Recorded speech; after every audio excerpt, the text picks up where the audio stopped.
एक मुस्लिम था मौलवी, उसका एक मित्र था कोई वैष्णव, दोनों कहीं मित्र बन गए होंगे और दोनों में कभी कभी धर्म चर्चा होती थी, एक दूसरे के धर्म को लेकर के, पंथों को लेकर के बात होती थी।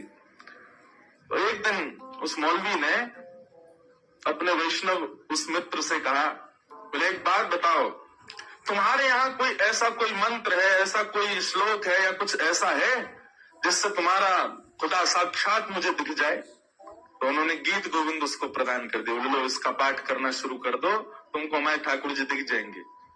मुस्कुराने लगा, बोले ऐसे ही बोल रहे होंगे। बोले बस एक काम करना। बोले क्या? बोले जब इसको लेकर के बैठो और इसका गायन करो तब भाव से या प्रत्यक्ष रूप से एक खाली आसन लगा देना। उसने कहा क्यों? बोले क्योंकि ये जब तुम गाओगे ना तो हमारे जगन्नाथ जी, हमारे ठाकुर जी, राधा रमन जी निश्चित आएंगे वहां पर। भले ही तुम्हें दिखे ना, धीरे धीरे तुम्हारी भक्ति पुष्ट होगी तब तुमको दिखेंगे, लेकिन तुम आसन बिना आसन लगाए कभी मत गाना।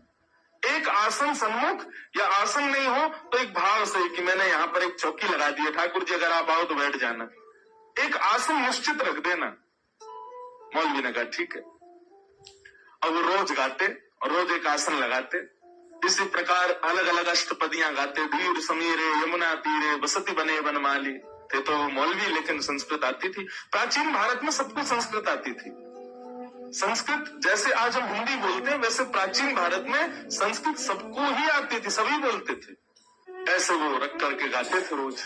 उनको ठाकुर जी दिखे तो कभी नहीं, लेकिन वो फिर भी उनका नियम जैसा बन गया, वो रोज गीत गोविंद का पाठ करने लगे। एक दिन वो कहीं उनको जाना था, बड़ा विलंब हो गया और विलंब होने की वजह से वो गीत गोविंद का पाठ नहीं कर पाए। तो जैसे ही घोड़े पर बैठे कहीं जाने के लिए तो चाबुक दे करके घोड़ा चलने लगा। मन में विचार करने लगे आज तो मैंने गीत गोविंद का पाठ ही नहीं किया है, अब क्या मेरा नियम थोड़ी है और हमारे लिए जरूरी भी नहीं, हम हिंदू हो तो करें रोज। लेकिन फिर भी मन में आया कि भाई जब नियम ले रखा है तो करना चाहिए। तो उन्होंने कहा ठीक है कोई बात नहीं, आज हम अपने घर पे नहीं कर पाए, घोड़ा पे बैठे बैठे ही कर देते हैं। और घोड़ा चल रहा था, घोड़े की नाल की धुन पे ही उन्होंने गीत गोविंद गाना शुरू किया। और जैसे गीत गोविंद गाया, आसन तो रखा नहीं ठाकुर जी का। गीत गोविंद गाते गाते तभी क्या देखते हैं, एक नन्हा सा नीला नीला नीलमणि जैसा बालक वो उल्टा घोड़े के पीछे दौड़ रहा है, दोनों भुजाएं ऊपर करके। और वो साक्षात श्री राधा रमन लाल जी ही थे। वो घोड़े के आगे आगे दौड़ रहे थे गीत गोविंद सुनते हुए। जैसे परम सुंदर बालक का दर्शन किया, अपना घोड़ा रोका और जब देखा बोले अरे बालक तुम ऐसे उल्टे दौड़ रहे हो, इतनी गति से उल्टे दौड़ रहे हो, कौन हो? बोले क्या करें, दौड़े नहीं तो क्या करें, तुमने आसन ही नहीं लगाया आज हमारा। और ऐसा कहकर के अंतर ध्यान हो गए। तब से वो उसी भाव में उन्मुक्त हो गया, दौड़ करके अपने वैष्णव के पास गया। बोले आज मैंने तुम्हारे ठाकुर को देखा। और जब उन्होंने पूरा वृत्तांत बताया तो वैष्णव भी रोने लगे, हृदय से लगा लिया। बोले जय हो, गीत गोविंद की जय हो, जिसको सुनने के लिए ठाकुर जी इतने उतावले रहते।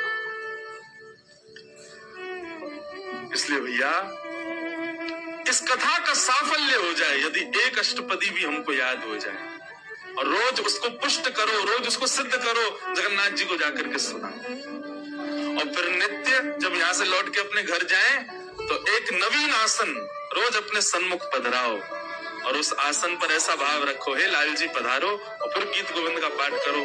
हम आपको प्रमाणित रूप से कह रहे हैं, निश्चित किसी न किसी दिन अनुभव तो जगन्नाथ जी का निश्चित होगा कि वो पधारे, आए हैं, सुन रहे। इतना प्रिय है ये भाव।